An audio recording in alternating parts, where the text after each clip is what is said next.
मंडळी, रोहित शर्माच्या 2020 विश्वचषक विजेत्या टीम इंडियाचं बार्बाडोसमधून उद्या सकाळी भारतात आगमन होणार आहे.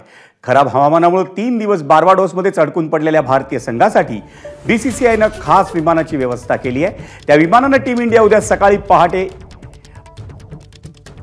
5:45च्या सुमारास दिल्ली विमानतळावर पोहोचणार आहे. त्यानंतर पंतप्रधान नरेंद्र मोदी हे दुपारी टीम इंडियाच्या विजयी शिलेदारांची भेट घेऊन त्यांना शाबासकी देतील. रोहित शर्माची ही टीम इंडिया दिल्लीहून दुपारी 2 वाजता मुंबईला रवाना होईल. मुंबईत उद्या सकाळी 5 वाजता ओपन डेक बसमधून विश्वचषक विजेत्या टीम इंडियाची मिरवणूक काढण्यात येणार आहे. त्यानंतर उद्या संध्याकाळी 7:30च्या सुमारास वानखेडे स्टेडियमवर 2020 विश्वचषक विजेत्या भारतीय संघातल्या शिलेदारांचा बीसीसीआयच्या वतीनं गौरव करण्यात येईल.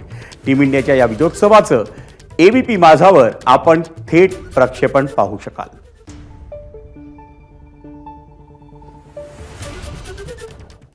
आणि विश्वचषक विजेत्या भारतीय संघाच्या विजय यात्रेसाठी मुंबई पोलीसही सज्ज झालेत. वाहतूक कोंडी टाळण्यासाठी आपल्याला सहकार्य करण्याचं आवाहन मुंबई पोलिसांनी केले. भारतीय क्रिकेट संघ 2020 चषक जिंकल्यानंतर मुंबईत उद्या दाखल होत असून संध्याकाळी 5 ते 7च्या दरम्यान मरीन ड्राईव्ह, नरिमन पॉइंट ते वानखेडे स्टेडियम या दरम्यान विजयी यात्रा करण्यात येणार आहे. यामध्ये जर आपण सहभागी किंवा पाहण्यासाठी येणार असाल तर 4:30 पूर्वी मरीन ड्राईव्हच्या चौपाटीवर आपण हजर राहावं. रोडवर कोणीही येऊ नये.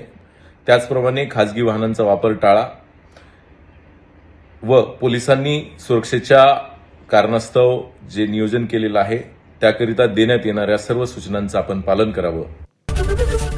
एबीपी माझा, उघडा डोळे बघा नीट.